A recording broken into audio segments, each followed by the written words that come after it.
commissioners that are here. Okay, sounds good. Sounds good. Let's see. Hello, everyone. So welcome to the first meeting of the year for the Commission on Out-of-School Time Grants and Youth Outcomes. Very excited to be back to business. Now, yes, as Mila said, we do have a few commissioners that are sworn in today by Director Walker. So if you're ready to get started with that, we'd be very excited to get moving.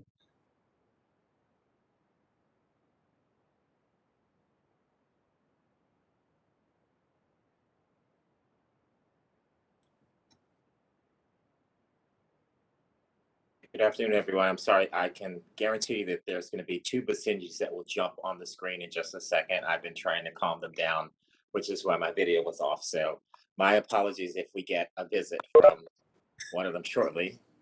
So first of all, I'm really glad to hear this is the first meeting of the year, and I'm really glad that we're able to get things rolling. I hope that all the commissioners and even the staff, I hope all of your families have been safe and healthy in this year of turmoil that we have had, and I hope that whenever your turn comes in line, all of you will help us spread the word about making sure that people get the vaccine, and that's how we're going to get back to whatever normal we're going to have. So Director Yoakum, thank you for having me. Mr. Chairman, thanks for having me. It's good to see you as well. And I want to again thank all of our commissioners, especially commissioners who are getting reappointed, and I believe we have one new person who is being confirmed today. So I believe I see Commissioner Holland and Spector together when I'm looking at my screen, and I guess we don't have Commissioner Peeler on. No, she's actually having technical issues. Okay. So Alex or Deborah, can you log off and try to send her the link? She's trying to log in. Okay. I can send her the link, and I don't even need to log on. Perfect. Thanks, Alex. She just sent me an email. We'll be happy to wait a couple of seconds until, if you want to move forward in the agenda, I can always come back and start again. Sure. Well, the first thing really is the, let's see. So first we have the call to order, and we need to take attendance. So let's run down the list and see who's here.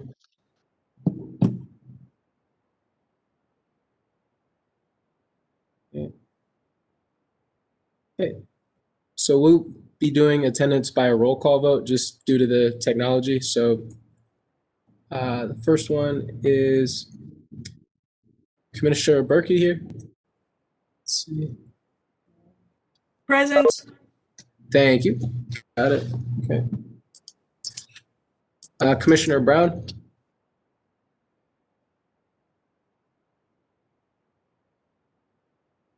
Okay. Let's see, is Commissioner Cliff here as well?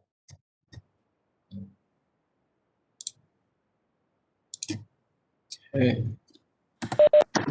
Yes, Commissioner Cliff is here. It actually might be a little bit faster if they just put here or present in the chat box. Is that okay, Mila? Yes. Perfect. Sounds good. Thank you for that suggestion.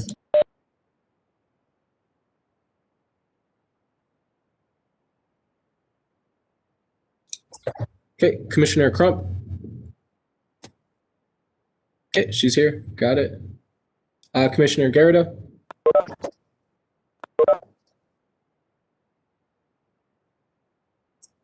Okay. Let's see. Okay, look like she might not be here yet. Commissioner Harding.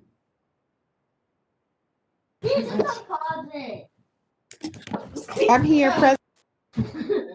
Thanks. Okay, Commissioner Hill.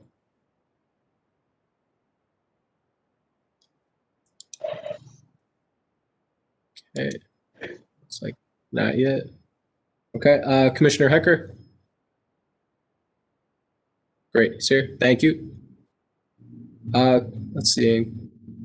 Vice Chairman Holland is here. Yep. Commissioner Jordan. She sent her regrets via email. The hearing she's at is running late, so she won't be able to join tonight. Okay, thank you. Thank you. Got it. Let's see, Commissioner O'Neill.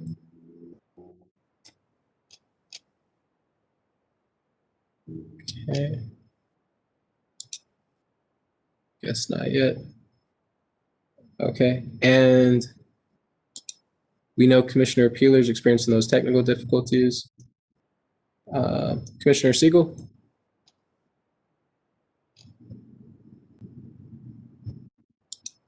Let's see. Okay. Not yet, I guess. And Commissioner Speck. She's on the phone. Okay, got it.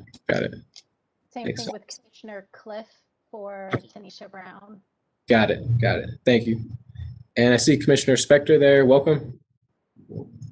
Commissioner Taylor. Okay. Yeah, Commissioner Taylor's here, and also Commissioner Hill is also on. Okay, perfect. Thank you. And Mila, so I see you there as well. Thank you. Great. So it looks like we have enough for quorum. The next item on the agenda is the approval of the agenda. So do you have a motion to approve?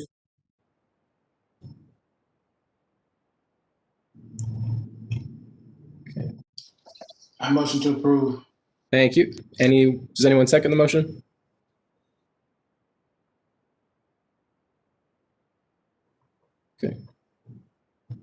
Okay, thank you, Commissioner Hecker. So I guess the best thing to do with the technology would probably be to vote in the chat. If you all like to vote yes or no in the chat.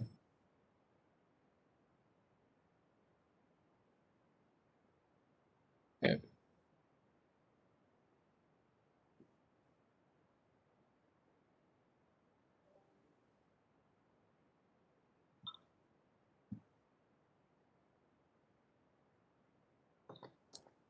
Okay, that's one.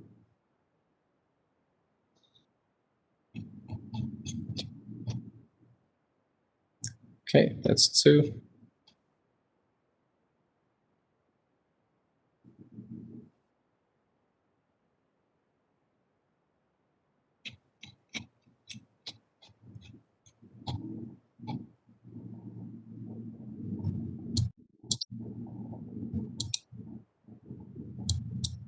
Okay. 1, 2, 3. Okay. Do we have a lot of people that are over the phone that might have trouble voting with the chat? All right. So actually, what I'm going to do at least for this portion, is actually I'm going to unmute all the commissioners at this moment. Okay, sounds good. So all the commissioners will actually be unmuted. But so if you do want to go on mute, please feel free to mute yourself. Thank you. Yeah. Okay. So just give me 1 second. Yeah, no problem. And also, when you approve or disapprove, just please say your name and state your name for the record. That way we can know who it is. Yes. Thanks.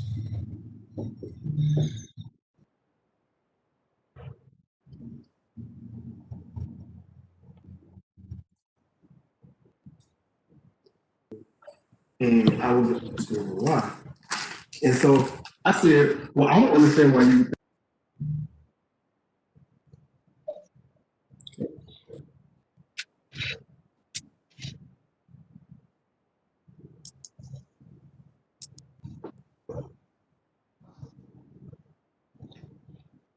Mark Hager.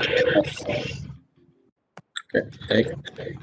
Margaret Siegel approves the minutes, but is really frustrated because the technology was making me crazy, and that's why I'm on my phone rather than my tablet. Sorry, folks. Okay, thank you. Thank you for being flexible with us. Shoshana Crump, I approve. Thank you. Sounds good. Margot Berkeley. Okay, thank you. Okay, so it sounds like, let's see. Okay. Sounds like the motion approves. Now, the next item on the agenda, do we have a motion to approve the minutes?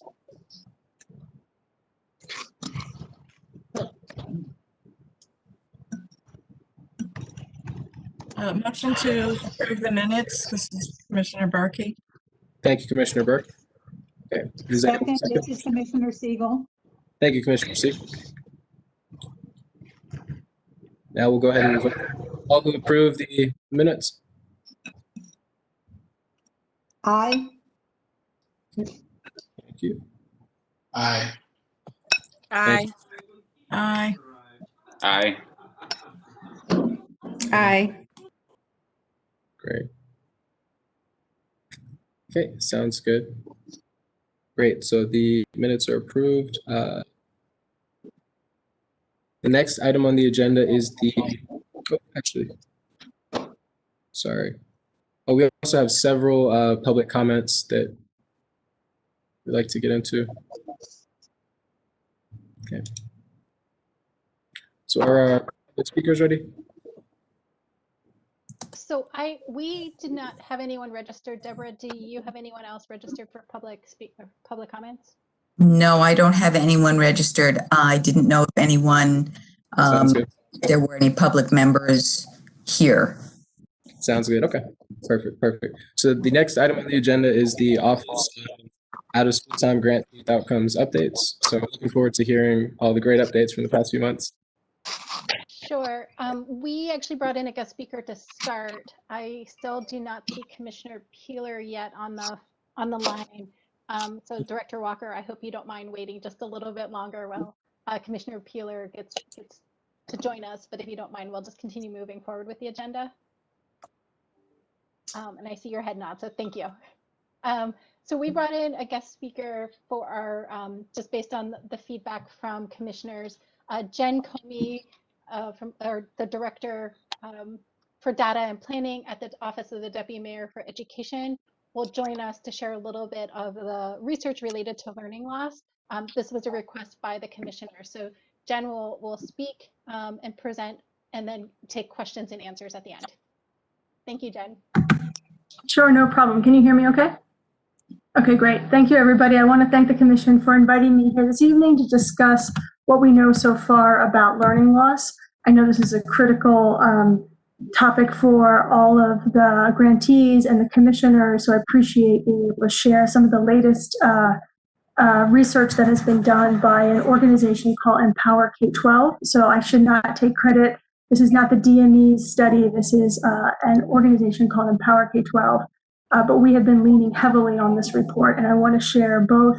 It was just released this past December, so you know, and in the deck, there's a link to the report, and I'm sure you'll be shared. And if you can't get to it, I'm happy to show you the link directly in the chat. I'll make sure I do that. But what I want to focus on, it's a very robust report, so I encourage you to take a look at it. But I want to focus on two key aspects tonight. One is what it looks like the impact has been as of fall of 2020. So it's relatively early in the stage of the game, so it doesn't take spring into account. It measures fall impact and also predictions of what may be to come this coming spring, so this coming spring of 2021. And so not unsurprisingly, the pandemic has contributed to what they're calling learning slide, particularly impacting our most vulnerable youth.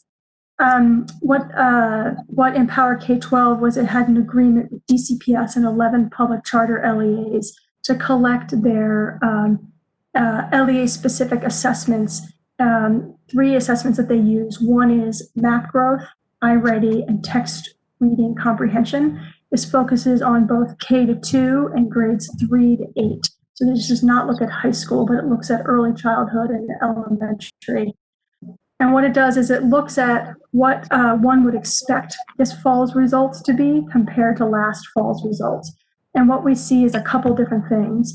One is that elementary students in grades 3 to 8 are particularly impacted, especially in math. And the second thing is that those students who are identified as at risk of academic failure, which you are probably familiar with, this is a term of art that refers to those students who receive TANF, SNAP, are homeless, are in care of CFSA, and if they're high school age, they're overage, that they are they've been particularly impacted. So at-risk students in grades 3 to 8 lost, it's estimated 5 months of reading and math and 4 months in reading. and non-at-risk students lost 4 months in math, and it appears that they did not lose any ground in reading. And to be honest, looking at this report based on the assessments that had to be done this fall, this might be underestimating the impact a bit because some of the students who have had some of the greatest challenges, they had to exclude a number of the test results because they didn't look typical to previous years. So we might be excluding some of those that have been the hardest hit. Also looking at early literacy proficiency, which is grades K to 12, it fell by 12 percentage points for all students, 16 percentage points for, again, at-risk students, and 19 percentage points for students attending wards in 7 and 8. So these results that Empower K-12 found is not different from what other national studies have found, which I don't know if that's good or bad news, but it is not an anomaly. It's the way I would describe it. So Alex, I think go to the next slide. The second thing that Empower K-12 did was try to assess, right, as we continue to be at an at-home stance, as a majority of our students are not attending school in person, they estimated what the impact may be on future achievement. And so what they did was they looked at PARCC results, what has happened, actual results in 2018, actual results in 2019, and then again, taking what they've seen in fall, what may be the impact this coming spring when PARCC is taken again. And that's what this slide shows with these bar graphs. So the blue, the farthest left, there's ELA, English Language Arts and Math. For ELA, right, you can see 34% of students were considered on track, college and career readiness in 2018. It went up to, I think that says 38 in 2019. And then what they estimate may happen this coming spring is it may be as low, it may be as only 24% proficient. And you'll see that there's numbers 1, 2, and 3. Number 1 is the one that assumes that actually we may go back to and return to an in-person in February with improved distant learning. So that's number 1, which is the highest of that bar. So you can still, there's still going to be a learning slide. What they've shown here is number 2, which is fully remote, continue to be fully remote with an improved distance learning. And then the number 3 is again fully remote with no improved distance learning. So the punchline for us as we look at this is it continues to be a learning loss come the spring, moderated slightly if we're able to get students back into some in-person learning. So I'll pause there. We just had 2 slides to share with it this time.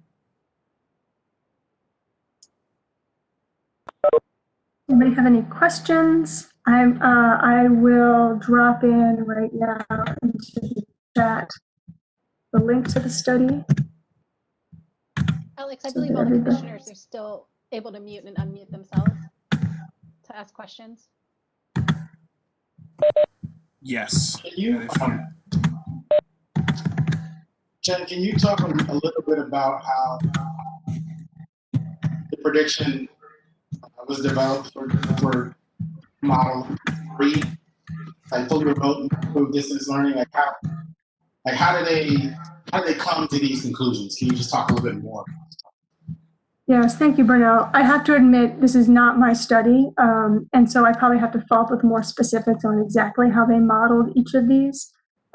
So I shouldn't try to take a stab and do it and not do it justice. So if you don't mind, if I can follow up with you, I apologize. It's the downside of not having the author present. That's fair.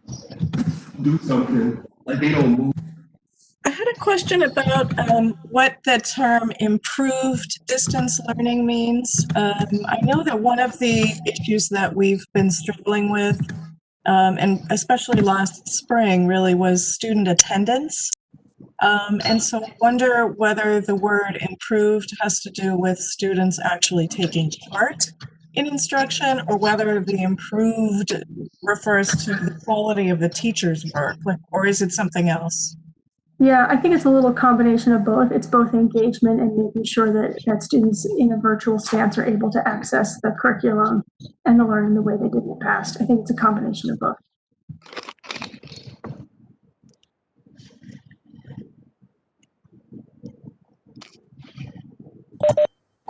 Jim, real quick, just a question that came through the chat is, what's the name of the study? Oh, good point. Here, let me copy and paste it. I just put the link in, and then the name of it is the following. Give me one sec. It's long. It's called COVID-19's Impact on Student Achievement and Academic Growth in DC. And this is their lack of capitals, not mine. Question, I'm on the phone, so I can't get into the chat or get into these links. So thank you in advance, Smile and Gang, for sending me everything. Did they break any of this down by neighborhood, by gender, by English language learners? How specific, how much did they drill down? Yeah, that's a really good question. A couple things. They drilled down into a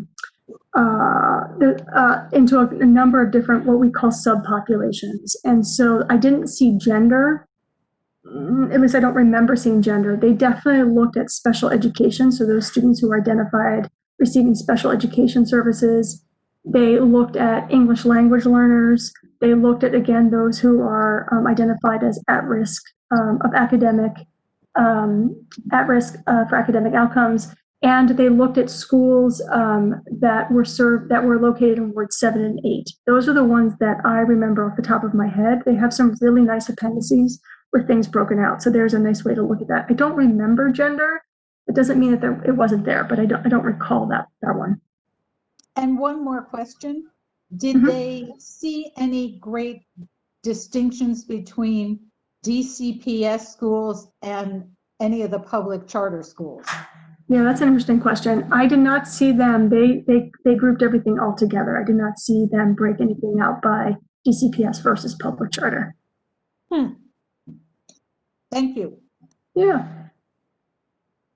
Any other final questions for Jen Comey? If not, she will jump off and we can actually jump on our agenda back to Director Walker.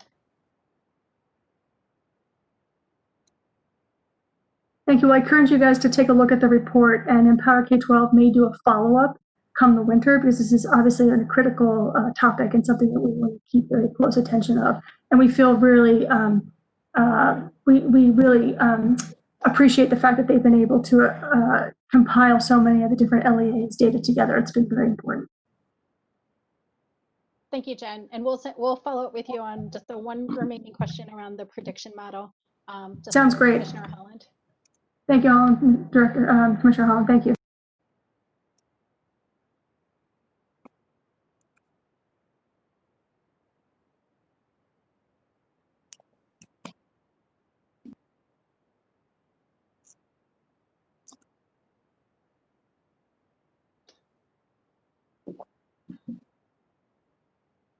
And Director Walker, are you ready? And Commissioner Peeler, if you can, I don't know if you're on video, but if you can turn on your video, we'll do the Director Walker's on.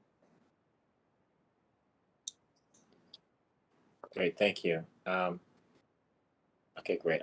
Great. I can see all three of you together. So again, thank you for serving another term, Vice Chair Holland and Commissioner Peeler, and welcome Commissioner Spector. Adana, if you can confirm that you can see everyone at the same time. We just have to do a photo to prove that you actually are being sworn in, since we're doing it remotely. Okay, great. There we go. So, and as I promised, there's my visitor for today. Are you going to help swear people in? So if you can, the three of you could just please raise your right hand and repeat after me. I state your name. I, Jason Spector, Having been appointed as a member of the Commission on Out-of-School Time Grants and Youth Outcomes, Commission of Out-of-School Time Grants and Youth Outcomes, do solemnly swear and affirm that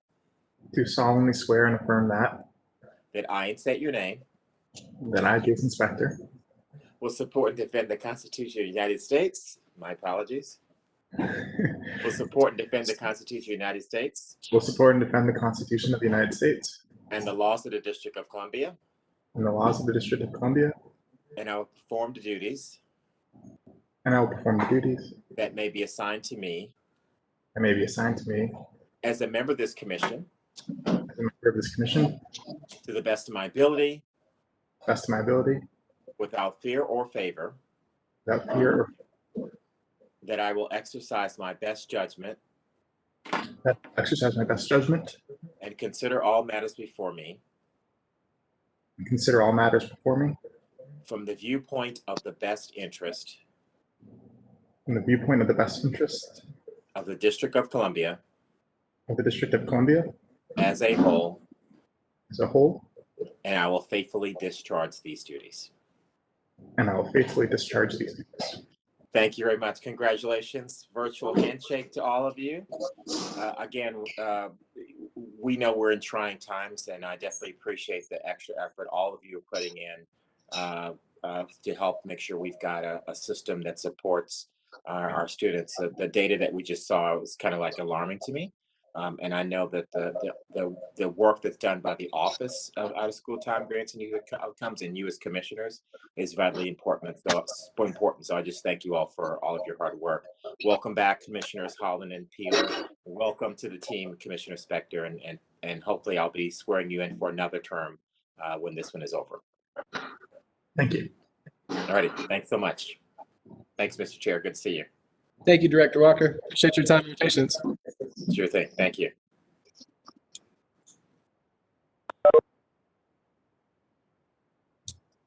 Okay, great. Congratulations to all the commissioners that were sworn. Thank you again. So yeah, back to the office updates. Yes, so I'm hoping everyone can see my screen again Thanks. for updates. And we're going to try to do this. We do have some team members who'll do the updates as we normally do.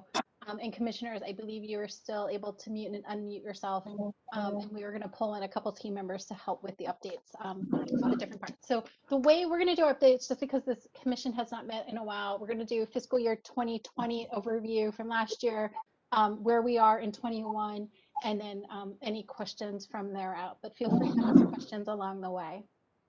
So for fiscal year 2020, a real quick in response to the COVID response, we did a number of things to help our grantees during the COVID response. So, and we put some of this in email, but I'm just going to say it out loud just for just a reminder and some things to put on the record. So at a very high level, back in March, when the initial COVID response happened, we quickly pivoted to allow grantees some flexibility with the grant funds. We knew that programming in person would change.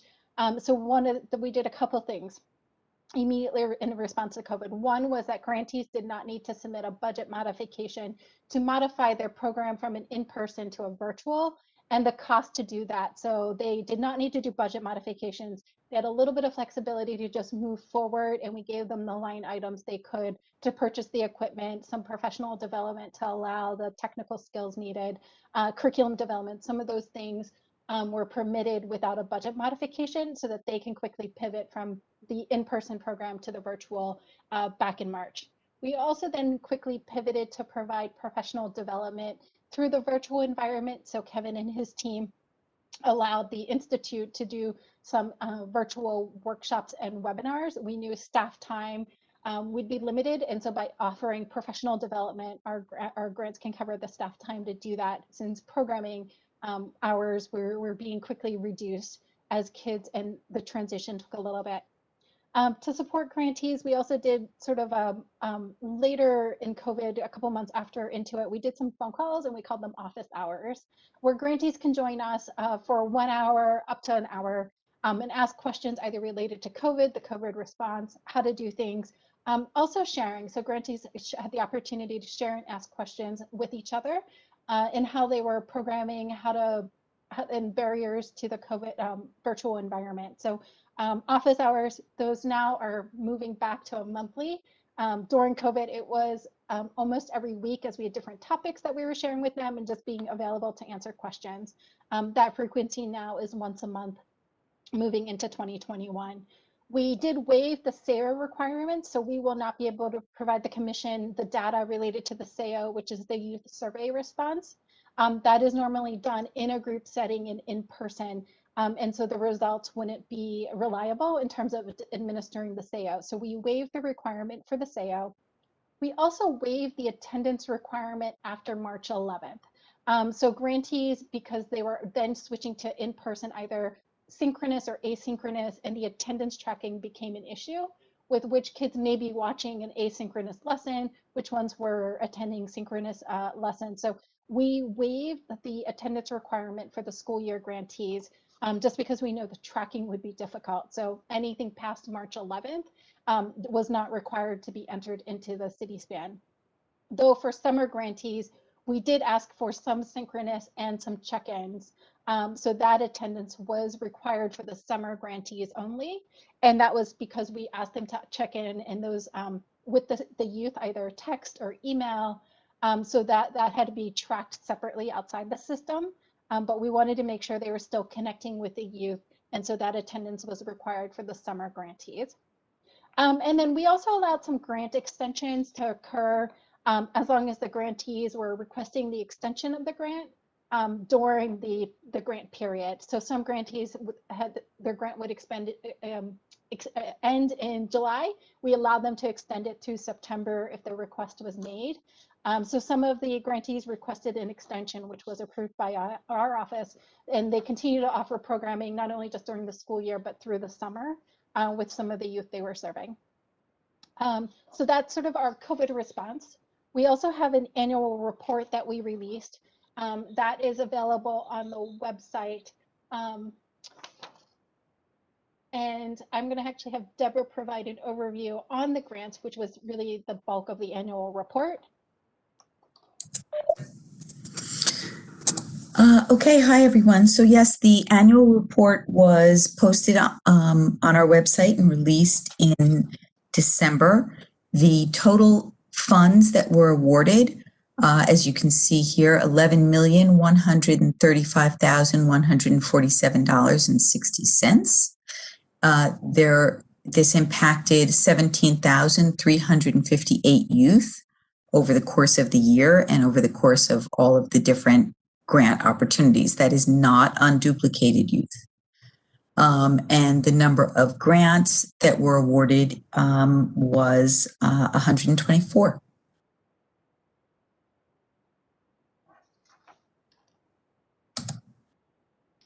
And then also in the annual report for the first time, we provided some FY19 demographics. And Tristan, who's new to the team, is our data analyst. You may remember Jeremy Welsh-Loveman, who resigned back in March and moved to New York. And Tristan, and actually we have another data analyst as part of our growth in 21, Jothis, is also on the line, and we'll meet him soon as well. But Tristan, go ahead. All right, sure. Hi, nice to meet you all. I'm Tristan.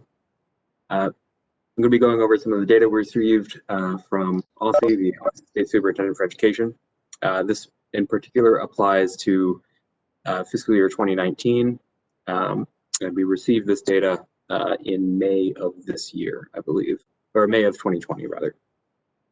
First, we're going to be taking a look at some of the grade breakdowns here, and you can see we've got a pretty good spread across most of the grades, with a larger portion towards the center, in 5th grade being the largest portion of our students.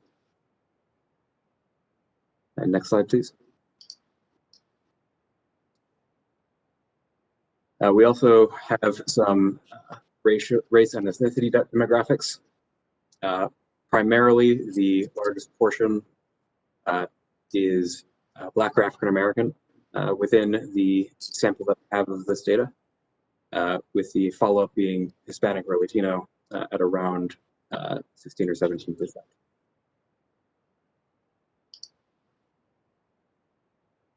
We have some additional demographics as well from OSSE. We have a gender breakdown, a breakdown of at-risk status and free and reduced meal status. In regard to gender, we have roughly 54% of our individuals who are female, and about 46% who are male. In terms of at-risk status, about 54% are at risk, and about 46% were not at risk. And in free and reduced meal status, about 77% were categorized as community eligible provision.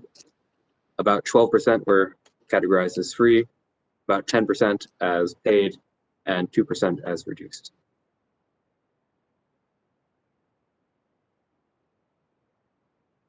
And I'm going to take a quick break just to see if there are any questions from commissioners. We will continue with our updates, but I just want to stop for a second.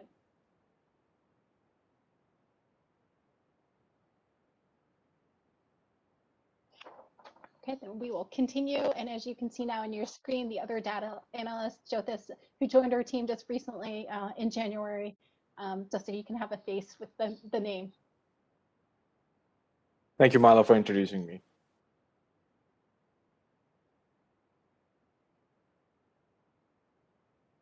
And Kevin, can you provide an update on the Institute? Sure. Thank you, Mila. Hello, everyone.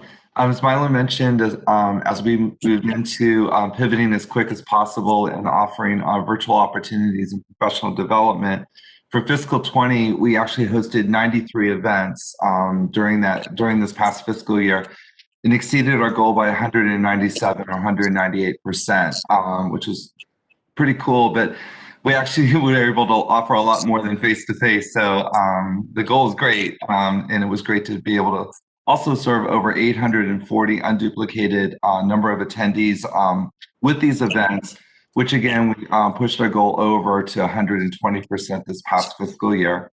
We were able to finish the quality cohort in fiscal 20 and happy to inform the commission that 10 program sites that participated in fiscal 20 improved their program quality year over year. And what is really fabulous to see this past year with the quality cohort, we had several of our grantees add additional program sites.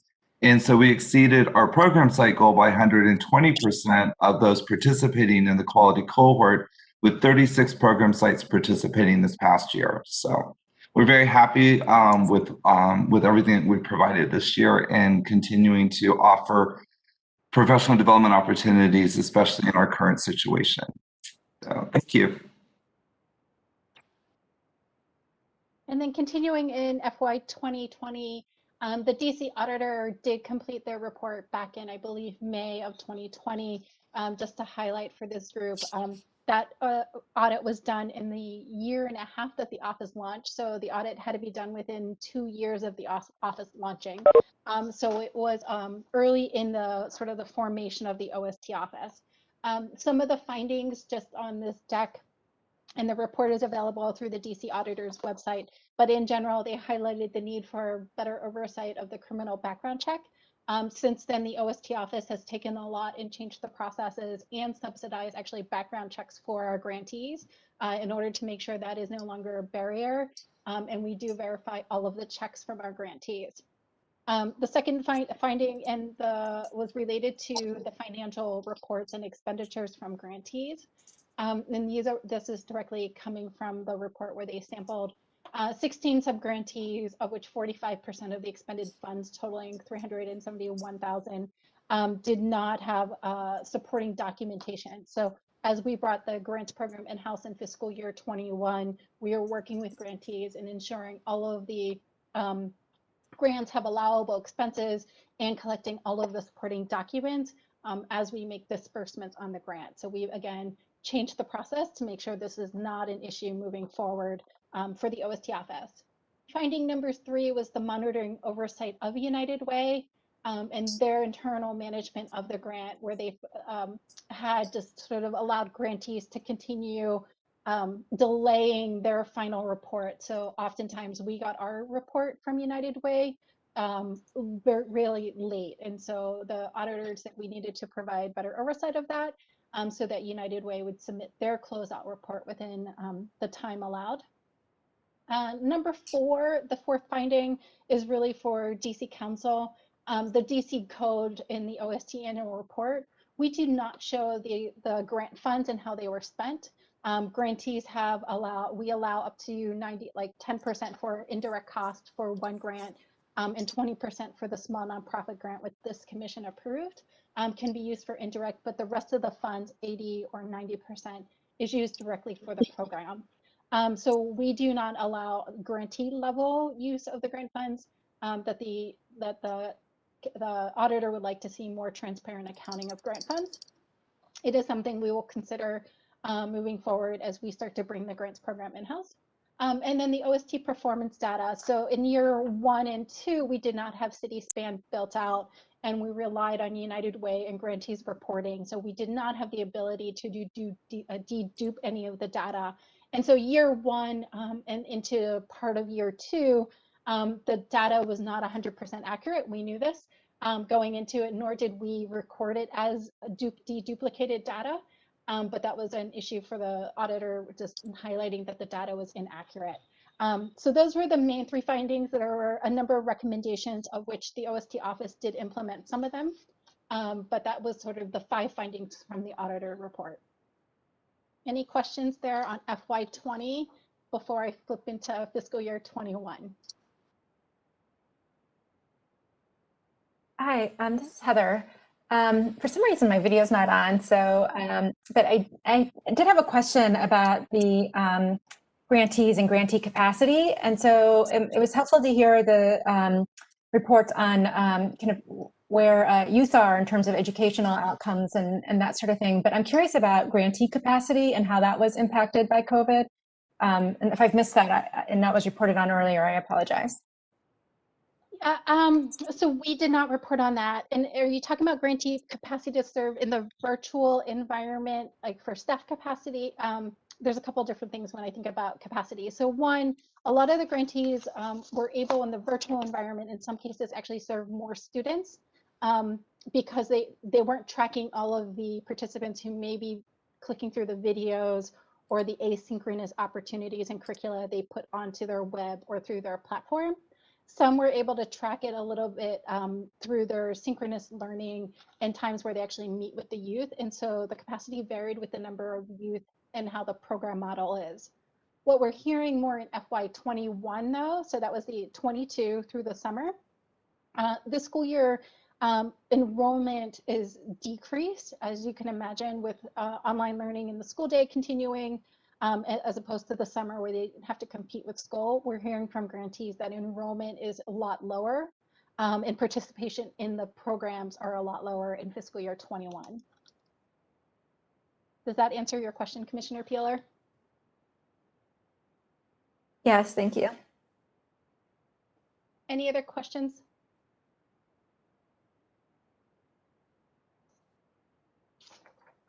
So we'll flip into fiscal year 21, which we provide you just an overview from grantees. As mentioned briefly, because of the audit and some issues in the reduction in the budget for fiscal year 20. So because of COVID, district government had to reduce the budget. And part of our solution to that was to bring the grants program in-house. United Way received 8 to 10% of the grant funds for the administrative overhead of the grant program. And by bringing in the same number of employees, so United Way actually had 4 FTEs dedicated to the grants program. We increased our office by 4 full-time employees and then brought the grants program in-house and then using the infrastructure from DC government. So with that, I'll show you on the next slide where we are in terms of hiring as we brought the grants program in-house. You've met some of the new team members. As part of that was bringing in the grants program, we hired a supervisory grants management specialist.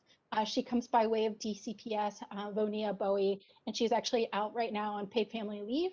And then underneath Vonia is where the grants team will now sit, which is Deborah, and then 2 positions that we are still hiring for and trying to find the right person to fill in those vacancies. So hiring has been a little bit of a challenge, but we continue to remain positive that we will fill those 2 vacancies. With that, we also added the data analyst. So a lot of the work to support the grants management specialist is related to CitySpan and a lot of the data that we collect from grantees. And so the 2 data analysts support the grant program, but also allow us to do more on the data side that we receive both from the needs assessment to help the commission, but also some other data. So Jothis, as you can see on the screen, and Tristan are our 2 data analysts. And then the rest of the team remains consistent, Alex, Kevin, and then our trainers underneath the Institute for Youth Development. So this is the new organizational chart as the grants program came in-house and we added the 4 additional full-time employees. With that, this all started October 1 in the new fiscal year. And as you can see with the vacancies and still not being able to hire, the team has been full, all hands on deck as we brought the grants program in-house. And they continue to do that as we continue to hire for the 2 remaining grant specialists. So that's sort of the overview of where the hiring and why we brought the grants program in-house related to the budget. Deborah, I'm going to have you go ahead and start the overview for grants in 21. Sure. So I'm hoping to not be so lonely soon on that org chart, as you can all see. But this is the grants timeline of FY21, and this slide has changed a little bit, so let me just go over it with you all. The requests for applications were, the school year requests, were released in March. But the school year grant announcements were actually made in September. Otherwise, everything there stayed the same. And we do currently have 91 school year 2021 grantees and granted out approximately $9.2 million. Or have committed to that. We haven't expended those yet. For the summer, 21 RFAs were released in October, but applications were due in December. And the reviews are currently ongoing. There were 69 applications received, and we anticipate awarding approximately $1,640,000. I do want you all to remember that there are 33 year-round grantees that won't be included in the summer grants because they're already providing summer services, summer programs through their year-round grant, and those are included in the school year grants. One large change for the summer RFA was that we requested applicants to provide an academic recovery component to their summer programs since, as we all know, the learning loss due to COVID is extensive, and we are trying to find ways to counteract that. The summer grant announcements will be made in March, and the school year 22 RFAs, 21-22 school year, will be released, after the mayor submits her budget to council, and the date we've been given for that is March 31st. So we anticipate releasing the RFAs for school year shortly thereafter. And I am going to turn it back to Mila. And then in fiscal year, as we continue to talk about fiscal year 21, we do plan on making those announcements for summer. What we're hearing from grantees, besides the low enrollment, is that the planning for it has been really difficult. So with DCPS, sort of the delay of going back to in-person has affected some of our grantees. The partnership with DCPS in terms of just getting information is what we're hearing. We try to resolve that as much as possible between DCPS and the CBOs and grantees we work with in trying to get information out. But I think as DCPS considers in person and did some of their programming to support children and youth, the communication, there were some communication issues with the CBOs and grantees that DCPS may work with. But those are sort of the things we've heard. We've granted a lot of flexibility and continue to work with grantees along the way as they change their program from in-person or pivot to in-person.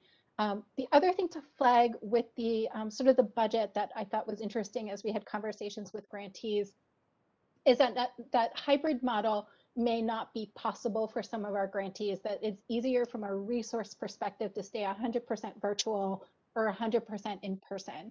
And it just depends on staff and a number of sort of issues as they think about it and consider the model. So we heard that loud and clear. So with all of our grantees, I think Deborah and I stay and listen as much as possible to all the programmatic side and changes that are happening, but remain flexible on the programming. We did reduce a lot of the numbers, so our numbers in fiscal year 21 will be a lot lower than fiscal year 20, just because the in-person, the virtual programming has been trouble to recruit kids to the program. We do try to encourage in-person when that's available and possible, and we'll support the grantees at a lower number because that ratio may change in order to continue social distancing. So just keep that in mind. Our numbers are really dependent on sort of that ratio required for health and safety reasons. So we'll work with our grantees as we think about the possibility of some of them returning in person. We did have a couple grantees over the summer actually program in person and continued to be, there were no cases, and I'm going to continue to knock on wood at those program locations.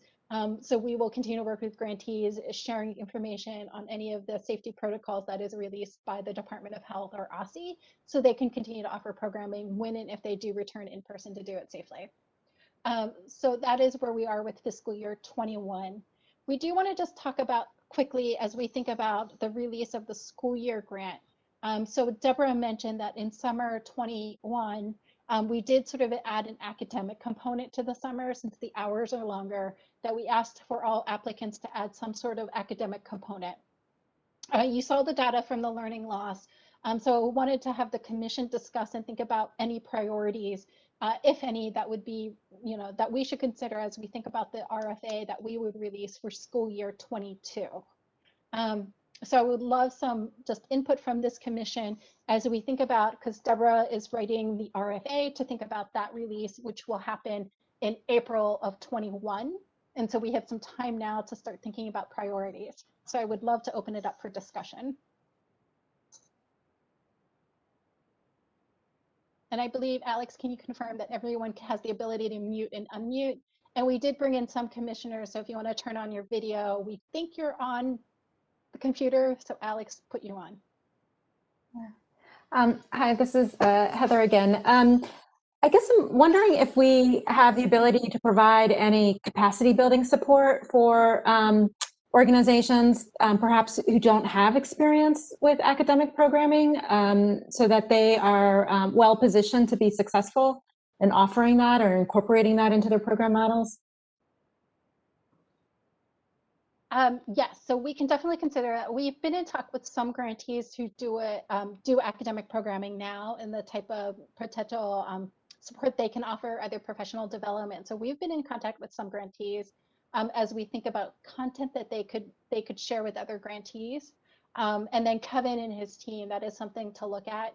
The issue, and this commission can decide if we want to focus on a particular content area. We as the Institute and the office can't be the experts in all content, right? So if we wanted a math or STEM or literacy, to find the right partners to deliver that. But it is, we're happy to look at the type of resources needed. So for the summer, we let the grantees determine that and find the right resources to bring into their team. And that was an allowable expense, as well as the assessment they would use.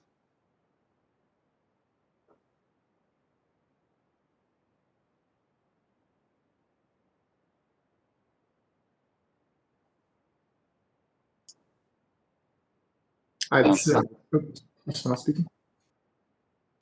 Okay, I'll jump in. This is Jason Smith here. I clearly the academic data is compelling and makes sense as a focus area.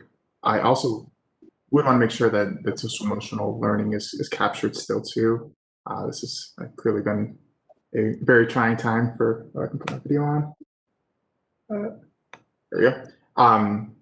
For everyone, and it's not as easily measured what the social emotional impacts have been for students and their families, but I would imagine that it's quite important, and I'd want to make sure that that's something that is focused on too.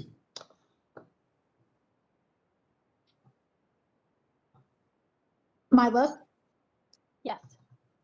I'm very curious about how much you were getting whipsawed, and I think I'm using that word deliberately, as DCPS moves back and forth between virtual, in-person, hybrid, and how your office is best able to support the nonprofits as they try and maneuver through this incredible minefield.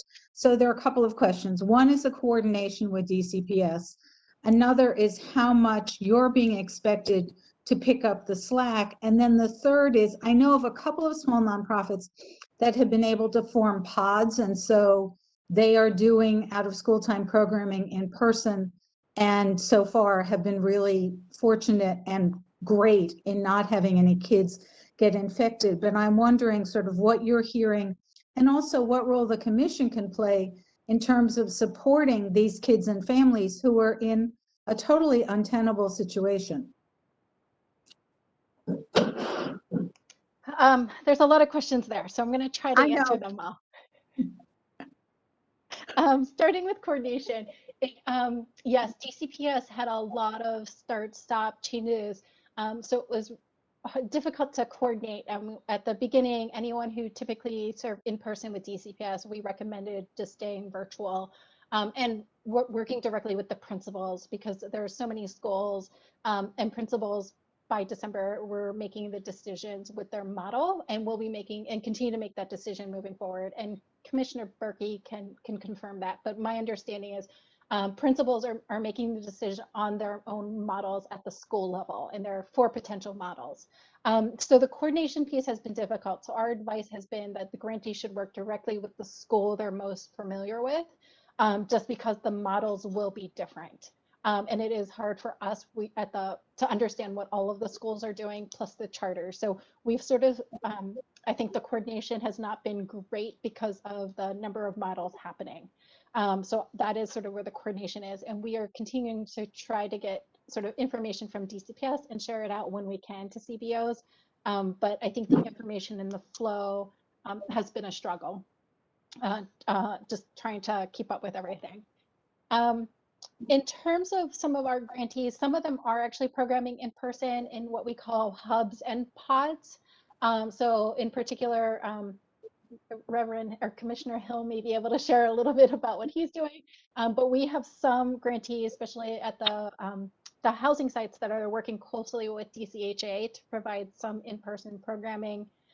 We have some grantees that have their own facilities that are doing small groups, less than 10, and again, still following social distancing protocols. So we do have a couple still programming in person. I can't tell you all their names off the top of my list, but Deborah and I are tracking it separately. We do have 91 grantees, so it's hard to say who is and isn't off the top of our head. And so we do have some. And the biggest thing for grantees is the cost of just the grants itself is what they are appreciative, is that we do allow flexibility in our grants, and that there are still grants. That is the biggest thing we heard today, and I'll share with the commission. It happened right before the commission started.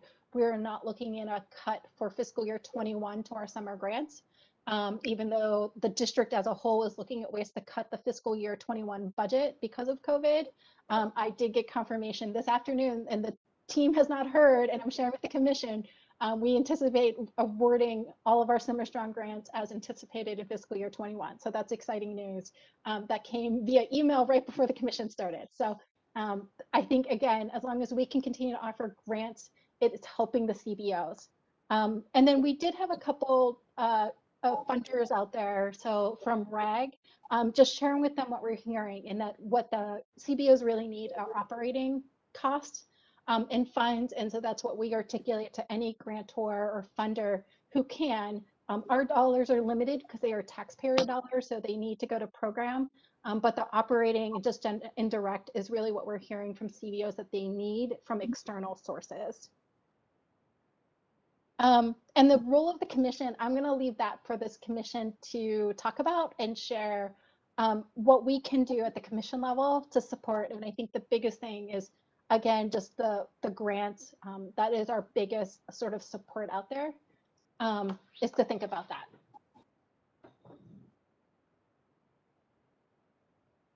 Commissioner Siegel, did that answer all your questions?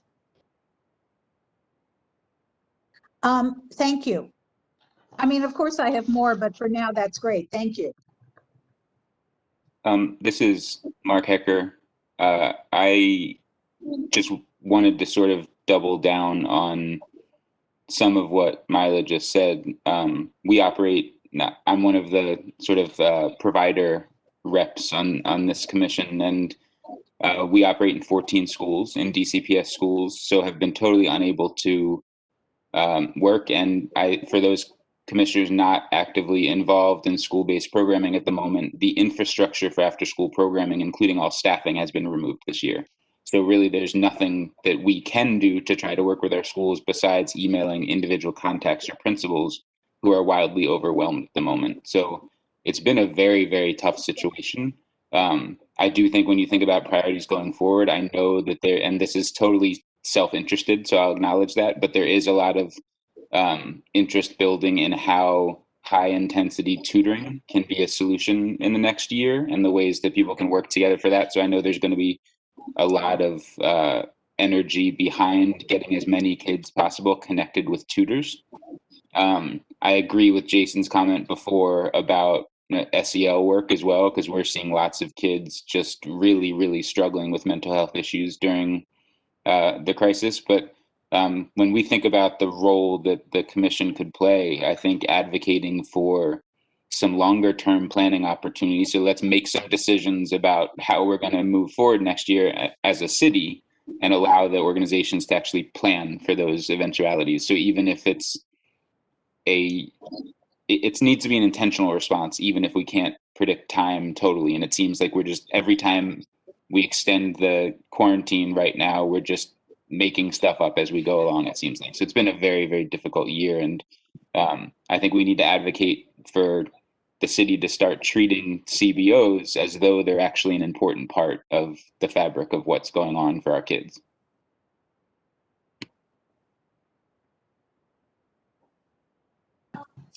Hi, this is Vanessa, and I just wanted to ask a question about the academic component and the addressing of the learning loss. So when applicants apply and they are saying that they're going to have an academic component, is the city, like, is there some entity, OSSI maybe, that is like giving some guidance on the areas like by grade level that they want to see addressed? I mean, because every grade has a different, different concepts and different standards, and most out of school time programs serve across grade levels.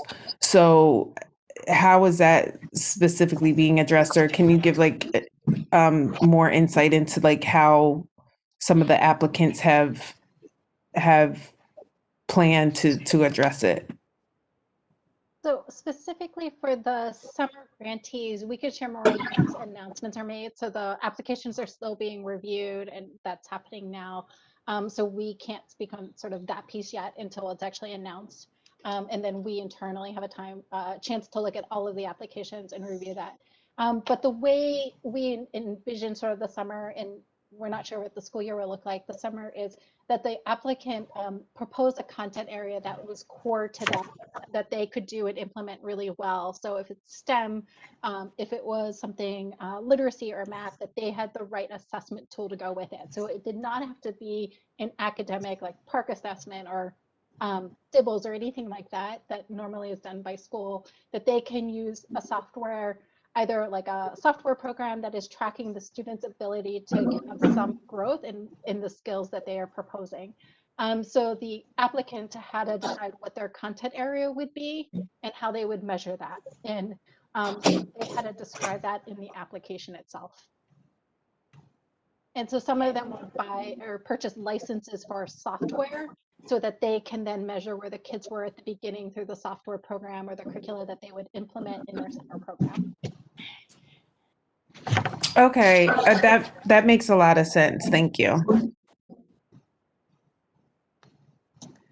Yeah. Good afternoon. I just wanted to hop in just for a second, Commissioner Hill. Can you hear me okay? Yeah, thanks for connecting me, Alex. I know it must have been you got me in here.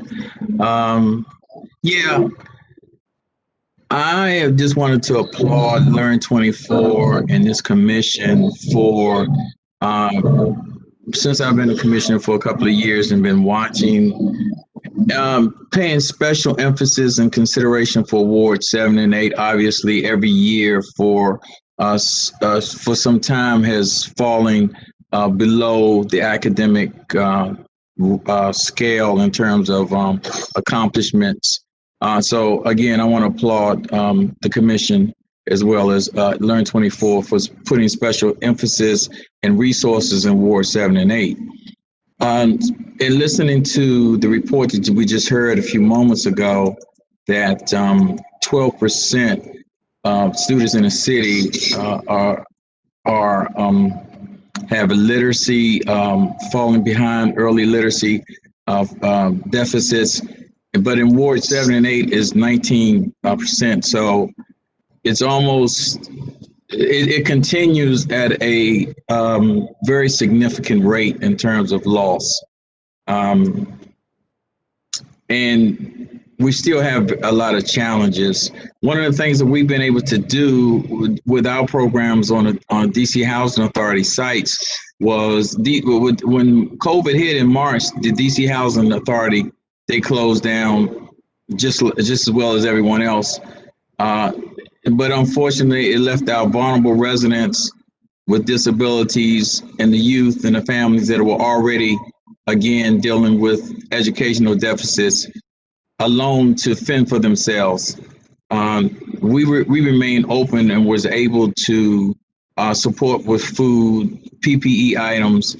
Obviously, we had to turn remotely and to implement online learning just as well as everyone else.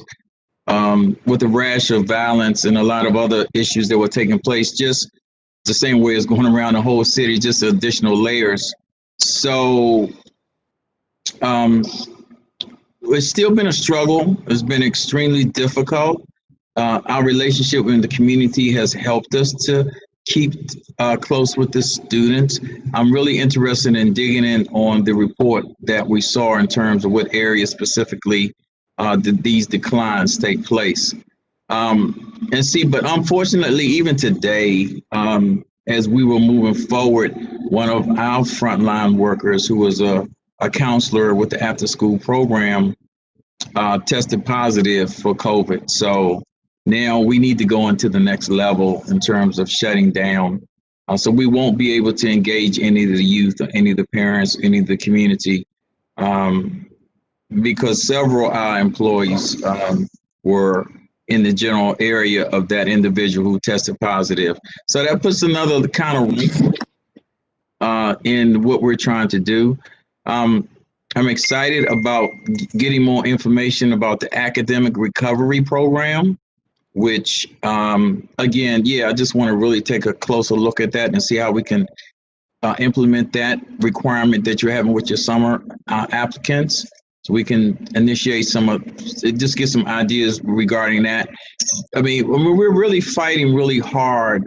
But as we go forward, I just want to just kind of ring out again the report that we've seen that we're just really still struggling a lot in Ward 7 and 8. I don't really have a lot of very good things to say with the COVID, obviously, in all our communities still taking precedent. And just as a lot of switching hats, like the commission was just saying, trying to just keep up on things and keep things moving. You know, it's just been very challenging. So, yeah, but we'll be fine.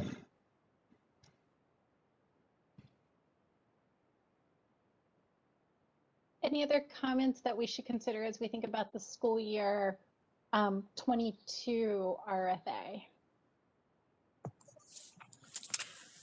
Hi, this is Commissioner Crump. I just had a question for you, Mila, in regards to school year 2022. Wow. Okay, that's all right. So I heard a lot of emphasis put on providers having difficulties meeting what they projected their numbers to be this year. So I'm kind of interested in learning do we have any plans about doing anything for the providers in terms of like 2022? Like those same providers are going to have to reapply. So like how is the crisis of 2021 going to affect the potential applicants for 2022 in regards to numbers, also in regards to if school does open back up, like how is that transition going to work within the application of 2022? Like what type of, are we thinking about the type of accommodations that will have to be made or could be made to make it a little easier on organizations as we think about this transition, because nobody really knows what it's going to look like. Hopefully, fingers crossed, everything is perfect in 2022. But how does that apply to the writing of this application? Like, are we thinking about that as we're thinking about what we may want to include as priorities and things of that nature? Yeah, I can tell, and on the sort of where we stand as the office, just so for grantees, if they're attending, we do not have like the number of youth served and the number like that they actually served is not yet a performance measure in the grant agreement. So we do have it in the grant agreement when they sign the agreement, like the number they plan to serve. And as Deborah shared in the annual report, the number of youth, expected to serve, that number is always different than the actual served. So we know that will happen across all of our grants. It is something we track. It is not something that is held firm, but it does, the number of youth they plan to serve may affect the budget. So we can definitely look at that because we do have a minimum typically to get the highest amount of the grant that you do serve at least 60 youth to get the highest level. We do know the number of youth, if the ratio is still required in October. We don't know what that looks like. We did know that in this, at least this school year in this grant. So we did amend some of our numbers with grantees. Once they reviewed the budget, the number, if they were planning on in person, some of them did not return in person. So the budget changed because of virtual. So we work with grantees on the number of youth planned to serve. But in the RFA for the summer, we did expect and share with applicants like the PPE cost is an allowable expense in our grant. And so they need to think about the potential ratio being smaller. So we did address that in the summer RFA and did tell them those were allowable expenditures toward the grant. So that RFA we'll find out more as we get closer to making grant decisions. But for the school year 2022, that is something we are still looking at, which is why we're having this discussion with the commission, is to think about all of the key things we need to consider before it's put out.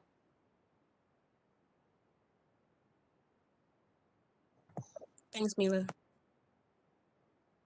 We're getting close on time, so I do want to wrap it up because Chairperson Peacock has a few more things on the commission side, but if you have any other questions or ideas, feel free to reach out to us about the school year 2022.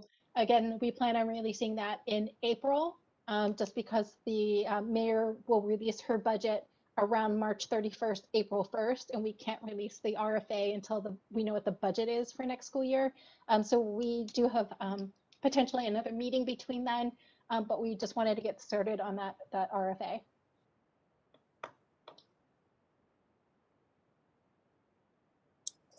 Thank you for the excellent update. That was definitely very informative. The discussion was very interesting as well, so we'll continue a little bit of that because it's definitely great to learn about what you guys are experiencing on the ground in your nonprofits in the community. So thank you for providing that info.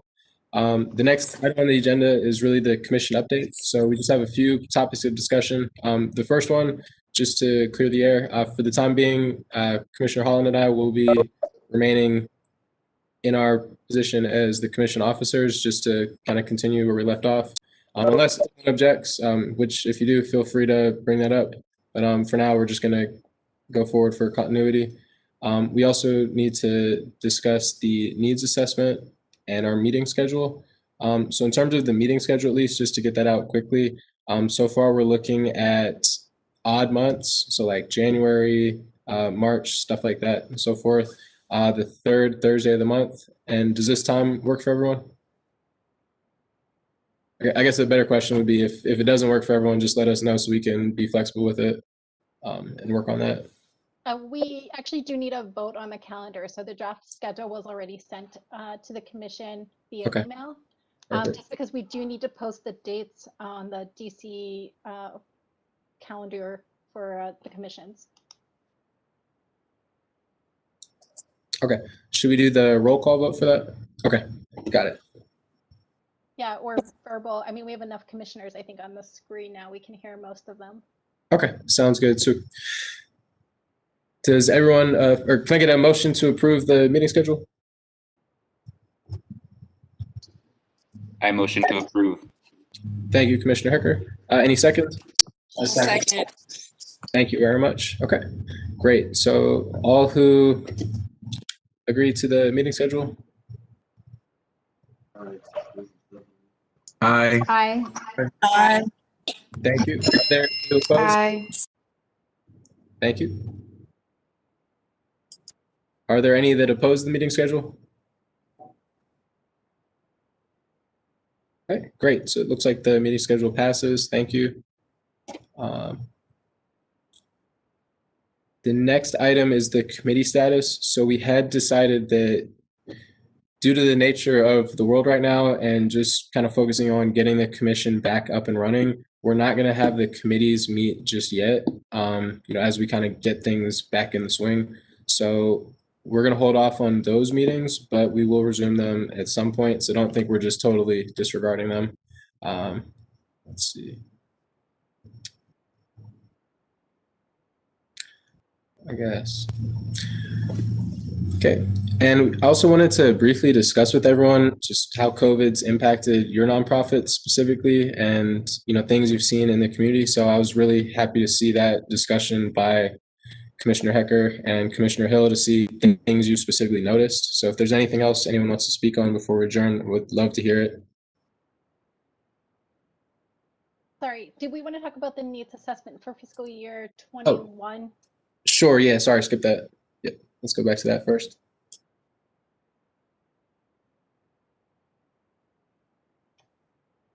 And for that, so fiscal year 20, the OST office went ahead and requested through DC Council to waive the requirement. So as part of the commission's requirement is that there's an annual needs assessment done. And Commissioner Holland is usually running that committee.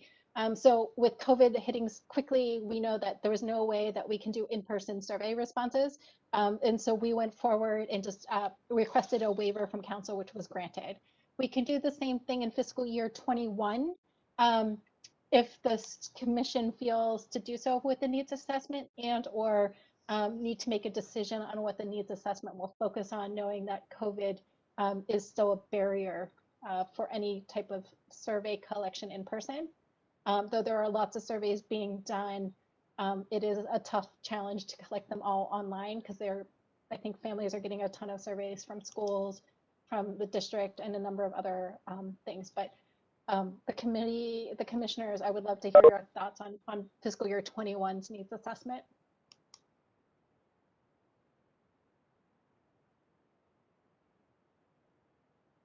And Commissioner Hecker in the chat box responded, but he would request another waiver.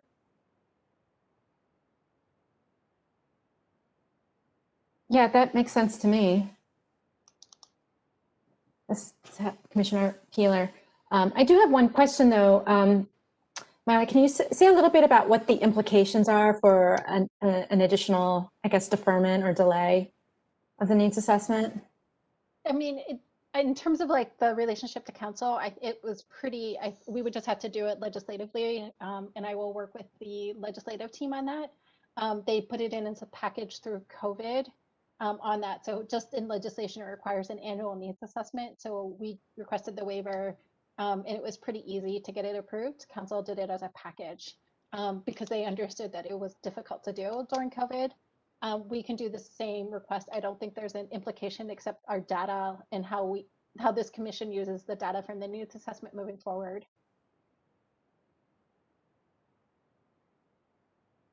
Okay, thank you. Other thoughts related to the needs assessment? Are we leaning more toward waiving it in fiscal year 21? See, some people are muted, so I don't know where they stand. I mean, I'm happy to do whatever I need to do to keep it going.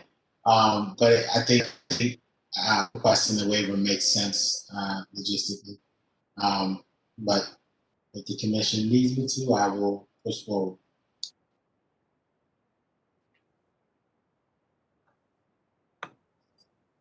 Yeah, I agree, and it could potentially move up the timeline for the following year once things get a little easier, hopefully.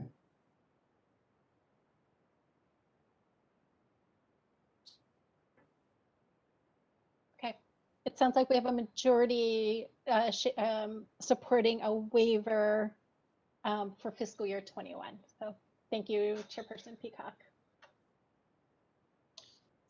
Sounds good. Thank you. Thank you. Okay.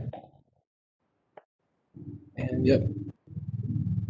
And so in addition to waiving the needs assessment, did anyone have any other, topics of discussion that you wanted to bring up regarding how you've seen organizations adapt to the pandemic or struggles you've seen them face? Just anything that's been going on in the past few months as a result of all this?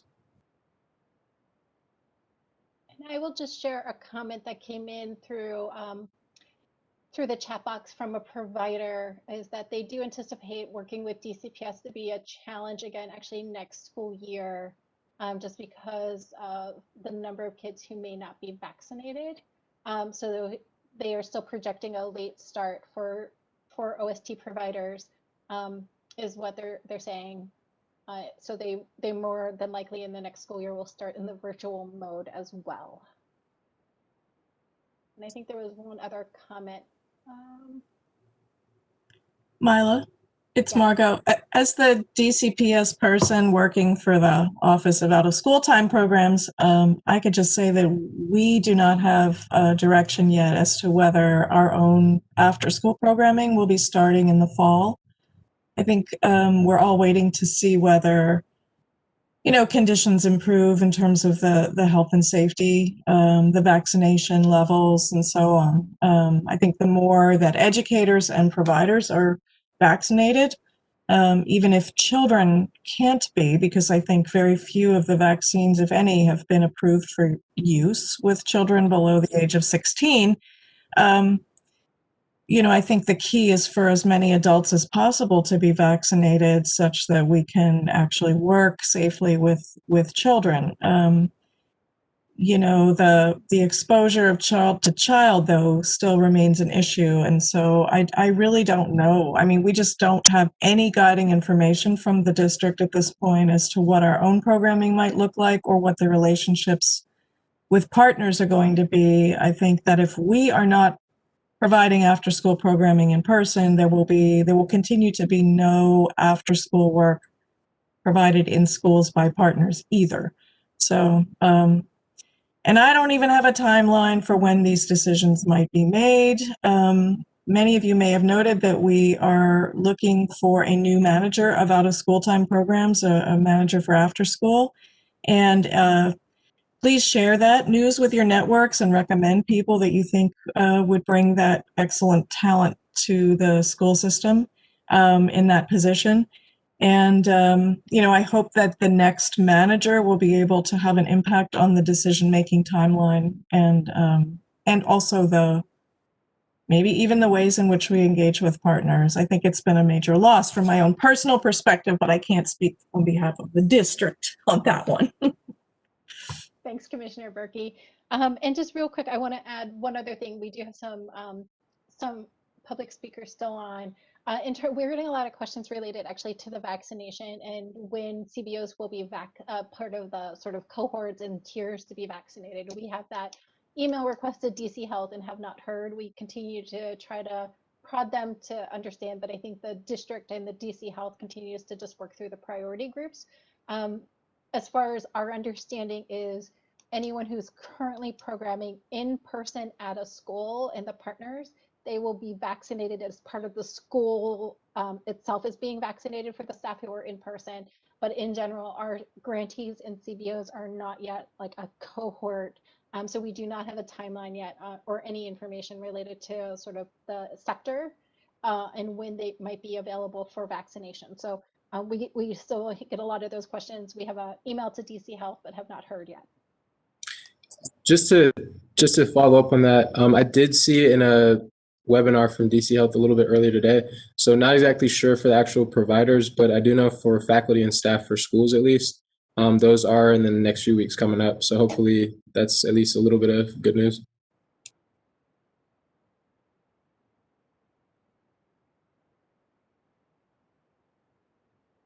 And then for commissioners, if you have any other questions you would like, we do have our office hour calls with our grantees next Thursday. We're happy to continue to ask questions and help inform the commission as you have them to bring back and be the facilitator of that. And then just one other final note that even though DCAYA has dissolved, they merged actually with DC Action for Children. So we continue, as we did with our partnership with DCAYA, continue to share information with DC Action for Children as well. So that just for folks to know that the new sort of advocacy group, and they did put out or will be putting out a brief on OST. And once that's available, we're happy to share with the commission as well.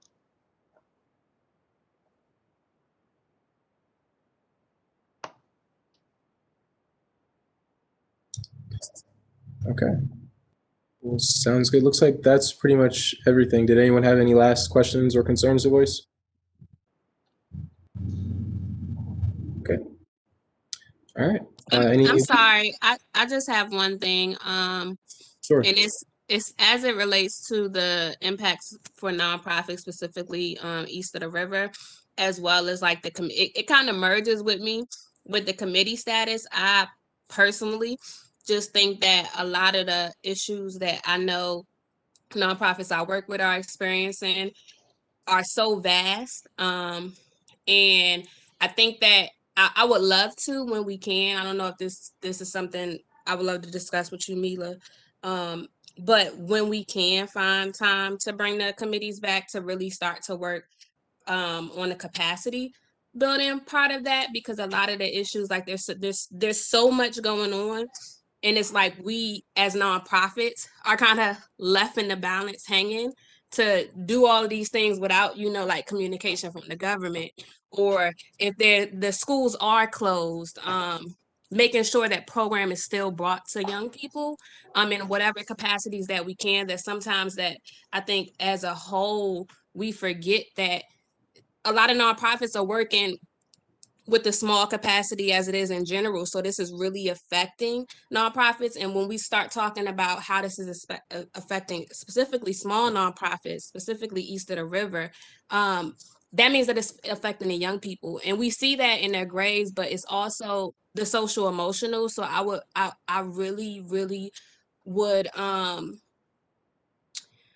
am concerned about it, and will really think that us thinking about it from a capacity perspective on what resources, whether it's us communicating with DCPS as you are doing, Mila, or how we can do that, I really am interested in talking about that over the next couple of meetings.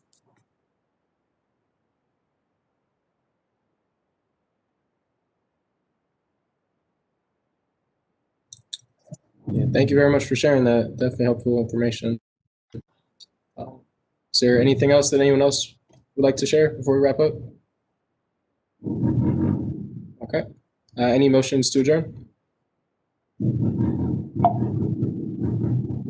I move. Commissioner Peeler. Okay. Thank you, Commissioner. Anyone second?